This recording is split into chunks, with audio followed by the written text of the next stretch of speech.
Hey everyone, this is Angel from Avix Gaming with a brand new video for Yakuza 7. In case this is useful, don't forget to leave a like or check the playlist right here in the top right corner for more videos of the game. In this video I am going to show you the best way for power leveling every stat in the game, so you can have a more enjoyable experience and not fall into a mindless grinding. Believe me, I've had over 120 hours with this game. I really love it. And I never found that difficult to level up. So let's jump right into it, and specifically we're going to talk about player level, stats, job ranks, human attributes, and friendship. Let's start with how to level up your character faster. Each time you win a fight against any enemy, you will get level XP depending on the amount and difficulty of the enemies that you encounter. So the fewer enemies you defeat, the lower the XP. More enemies, more XP. As simple as that. But there is a catch. If you look just below each level bar, you can see a multiplier, which can range from 1.0 to 2.2%. This will allow you to level up a lot faster than usual, but to do this you will need a couple of pieces of equipment. As soon as you have the opportunity to explore the city, and enough money also, head to the batting center on the northern part of the map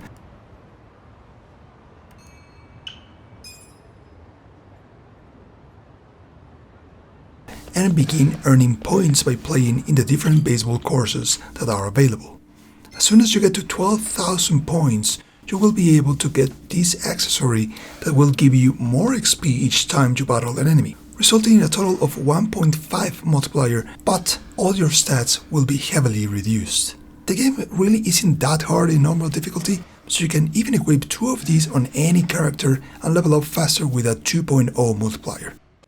There is also another item that grants you a boost in your multiplier but halves your total MP points, which I think is a better overall solution, but you only have access to it in the last chapter of the game once you can open a golden safe.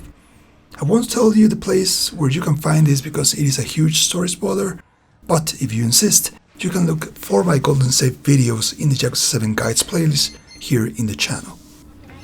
It is worth mentioning that I use both of these items only with Ichiban because he's the main character and he's always in your party, so there are a lot of benefits of using this only with him and not with other party members, because you will be swapping a lot as you go through the story.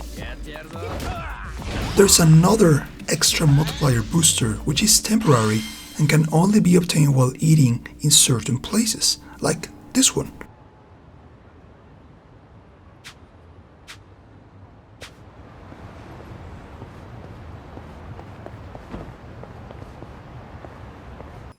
Once you order a certain menu combination, the bonus will pop up and you will have a limited number of battles that will grant you an extra 0.2% EXP multiplier for the whole party. The whole party, not just one party member, the whole party. I really suggest that you don't waste your time or money on this because its effect goes away after just a couple of battles. It doesn't last like 30 minutes or 1 hour, no. It's just like 2 or 3 battles and then the effect is gone. But in case you want to, I will leave a full list of the places and food bonus in another video that I will publish by the time the game releases on the West. The link will be in the description down below. Now, leveling up your rank is exactly the same as with your player level. You fight, you get rank XP, but the funny thing is that there are some hidden accessories that are job specific and will help you boost your job XP by 0.5%. If you manage to get 2 of them, you can even get to a max 2.0 multiplier, which is really great to max those jobs. Now, here's a list of each of the job rank multipliers that I've managed to find, and I will show you the location or the sub-story where you can find them.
いらっしゃい。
Finally, the best place to grind level XP and job rank XP is overall the arena, which is unlocked in chapter 12, so once you get there, grind there for a couple of rounds or a couple of hours if you want, and you will notice how fast you can go up.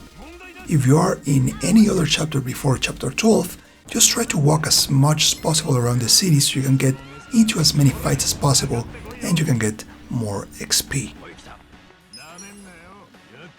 Now, let's talk about human attributes. This will allow you to unlock new jobs in the Haruwaku job office, secret areas in the city, or even secret sub-stories. And there are a lot of ways for you to increase these stats. The first one is by completing any of the different challenges that are available in the game. Things like walking a certain amount of steps, finding pieces of gear, completing achievements in the arcade, basically anything that you can do in the game are tied to these challenges. If you don't see any of these, don't worry, they will be available after you meet Hiro-san from Baito.com after you complete a couple of the first chapters in the game. So don't worry, anything that you have done up to that point will be unlocked retroactively. The second way that you can level up your human attributes is while you are leveling up your friendship with the other party members during small talks in the Survivor Bar in the Snack District. Depending on what option you choose in certain dialogue prompts, you will increase a different human attribute. For a more specific leveling approach, you can select any of the different minigames out there in the city. If you open the list menu by pressing triangle while you are looking at the map, you can check each of these locations you have discovered and which human attribute you can increase.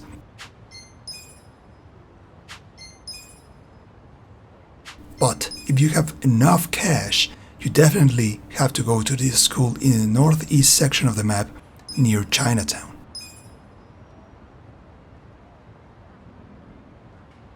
Where you will be able to take different tests to increase each of these individual stats by a fair margin. I will try to get all the answers translated by the time the game releases in the West. This is very difficult for me because I'm just an intermediate Japanese student, but I will try to make my best to give you all the correct answers, but if not, believe me, you can just take the test over and over and over again, and then find the correct answers and just stick to those answers and pass.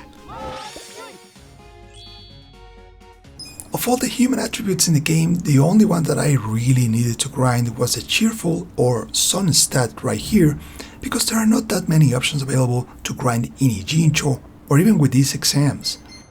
Without trying to spoil things for you, you will get additional activities once you reach the final chapters of the game, and some of them will have minigames for the cheerful stat.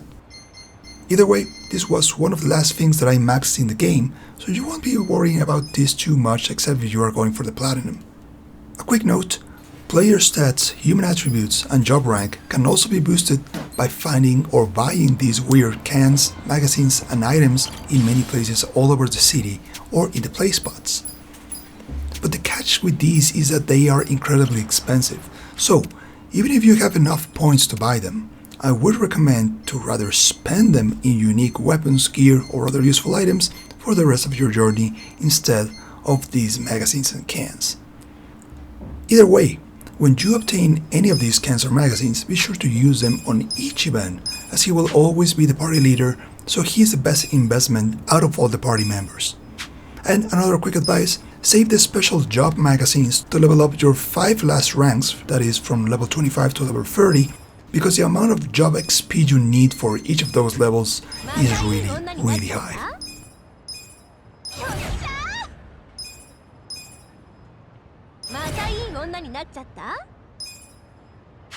Finally, let's get into leveling up friendships. To do so, you only need to have any party member as an active member of your party, and after each fight, you will get a little bit of friendship XP. There are other ways to obtain this XP, like eating in different restaurants again and again and again and again if you have the money, or going to the movies together, or gifting them flowers that you can buy in Yokohama Park, the survival bar, or planting them yourself. The only party member that doesn't level up as the rest is Eddie, who only does so as you progress in the company minigame, so take that into consideration, and if you're having trouble, here is another useful guide where I explain all that you have to know to have a decent time in the company minigame right now. The most important thing that you need to understand with the friendship is that the amount of XP that you will get for your party members will be different whether they are active or not, and how strong is your friendship level. Being active will grant always a 1.0 multiplier either for your level XP or your job XP, but if you don't have a max friendship with them, this multiplier will keep going down. So if you're going to do any changes in your party, take this into consideration and always keep your strongest friendship members in the bench in case you don't need them. And that is all that I can share with you about leveling up everything that you have in the game, and instead, there it is, guys. Hope you have a great time with Yakuza 7 once it releases in the West, and any doubt that you have, please share it in the comments and I'll try to answer it as well as I can. I'll catch you in another video. Thank you for watching.